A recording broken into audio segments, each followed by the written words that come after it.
Pinagtulungan akong ipa-deport ng pinakatiwalaan kong kaibigan sa Dubai, pero ang nakakagulat na katotohanan ay siya pala ang may itinatagong sekreto. Mainit ang hangin nang lumabas ako sa staff accommodation sa Dubai. Mahigit 4 na taon na akong bilang administrative assistant sa isang logistics company. Tulad ng maraming Pilipino, iniwan ko ang pamilya ko para mabigyan sila ng mas magandang buhay. Ako si Marisa, 34 taong gulang, solo parent ng 2 anak. Sa loob ng 4 na taon, iisa ang taong itinuring kong pamilya sa ibang bansa, si Carla. Magkasama kaming kumain, magdasal, umiyak kapag homesick, at magkwentuhan hanggang madaling araw. Kapag yumaman tayo, sabay tayong magtatayo ng negosyo sa Pilipinas, madalas niyang sabihin. At kapag nakauwi na tayo, ninang ka ng bunso ko, sagot ko naman. Hindi ko alam na darating ang araw na siya mismo ang susubok na sirain ang buhay ko. Isang umaga, ipinatawag ako ng Ishi. Pagpasok ko sa opisina, napansin kong seryoso ang mukha ng manager. Marisa, may natanggap kaming report laban sa'yo. Parang tumigil ang mundo ko. Report? Tungkol saan po? May inilapag siyang dokumento. Nanginginig ang kamay ko habang binabasa yon. Ayon sa reklamo, umano'y gumagamit ako ng kumpanya para sa personal na transaksyon at naglalabas ng sensitibong impormasyon. Nanlamig ako. Ano? Hindi totoo yan. Iniimbestigahan pa namin. Hindi ako makapaniwala. Wala akong kaaway. Wala akong dahilan para gawin yon. Pagbalik ko sa accommodation, umiiyak akong bumagsak sa kama. Napansin yon ni Carla. Anong nangyari? Ikinuwento ko lahat. Bigla siyang napasigaw. Grabe naman. Sino nang gumawa niyan? Hindi ko alam. Huwag kang mag-alala. Kasama mo ako. Niyakap niya ako. At naniwala ako. Makalipas ang 1 linggo, mas lumala ang problema. Sinuspindi ako habang iniimbestigahan. Nagsimula akong makatanggap ng masasakit na tingin mula sa mga kasamahan. May mga dating nakikipagbiruan sa akin na bigla na lang umiwas. May narinig pa akong bulungan. Siya raw yung naglalabas ng impormasyon. Nakakahiya naman. Akala ko mabait. Parang bawat araw ay isang bangungot. Sa Pilipinas, nagsimula nang magtanong ang pamilya ko. Anak, okay ka lang ba? Mama, bakit parang malungkot ka sa video call? Pinipigilan kong umiyak. Ayos lang ako. Pero hindi ako ayos. Unti-unti nang nauubos ang ipon ko. At natatakot akong mawalan ng trabaho. Isang gabi, nagising ako para uminom ng tubig. Nadaanan ko ang common area. Doon ko narinig ang boses ni Carla. May kausap siya sa telepono. Relax. Hindi pa nila nahuhuli. Napahinto ako. Kapag natanggal siya, mas madali nang ma-promote ako. Parang may sumabog sa dibdib ko. Hindi ako makagalaw. Hindi ako makahinga. Basta burahin mo lahat ng messages. Tumayo ang balahibo ko. Ako ba ang pinag-uusapan nila? Kinabukasan, sinubukan kong kumbinsihin ang sarili kong mali ang narinig ko. Kaibigan ko siya. Parang kapatid ko siya. Hindi niya magagawa iyon. Pero may kakaibang pakiramdam akong hindi mawala. Ilang araw pa ang lumipas. May nakalimutang cellphone si Carla sa mesa. Paulit-ulit itong tumutunog.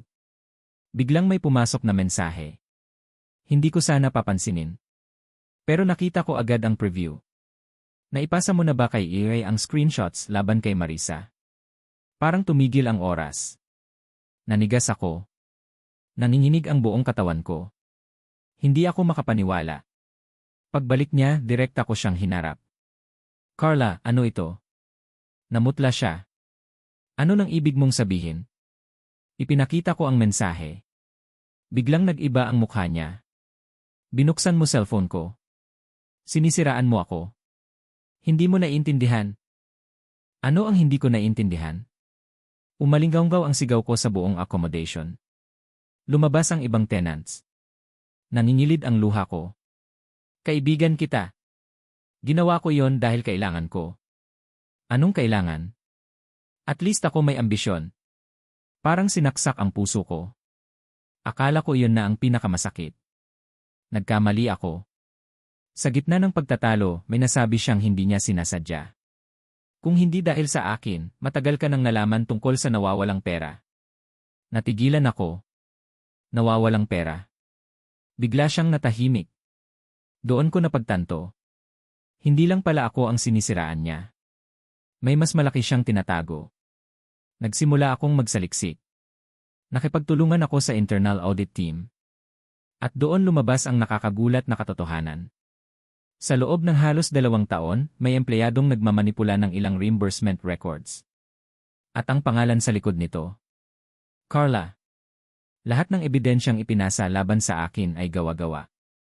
Mga screenshot na inedit. Mga email na binago.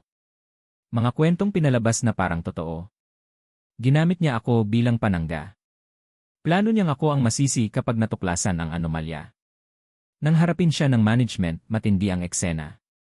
Carla, mayroon ka bang paliwanag? Tahimik siya. Lahat ng records ay nagtuturo sa'yo. Namula ang mukha niya. Maya-maya ay bumagsak siya sa upuan at umiyak. Hindi ko sinasadyang lumaki ito. Pero huli na ang lahat.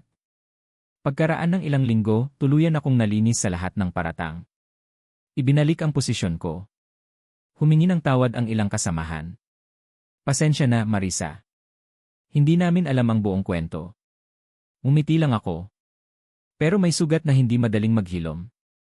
Mas masakit pa sa pagkawala ng pera o trabaho ang pagkakanulo ng taong itinuring mong pamilya. Akala ko tapos na ang lahat. Pero bago tuluyang umuwi si Carla sa Pilipinas, nagpadala siya ng liham. Sa liham, isinulat niya ang bagay na hindi ko inaasahan. Hindi raw niya ako kinainggitan dahil sa trabaho. Hindi dahil sa promotion. Hindi dahil sa pera. Kundi dahil sa isang bagay na wala siya. Pamilya. Habang ako ay may mga anak na naghihintay, may mga magulang na proud sa akin, at may dahilan para lumaban araw-araw, siya naman ay mag-isang nakikipaglaban sa sarili niyang mga problema. Hindi nito binura ang ginawa niya. Pero doon ko naunawaan na minsan, ang pinakamapanganib na tao ay hindi iyong galit sa'yo. Kundi iyong tahimik na nasasaktan habang lihim na ikinukumpara ang buhay niya sa buhay mo. Habang nakatanaw ako sa bintana ng eroplano pauwi ng Pilipinas makalipas ang ilang taon, naalala ko ang lahat ng pinagdaanan ko. Akala ko mawawala ang pangarap ko. Akala ko matatapos ang buhay off-po ko sa kahihiyan. Akala ko madedepor ako dahil sa kasinungalingan. Pero sa huli, lumabas din ang katotohanan.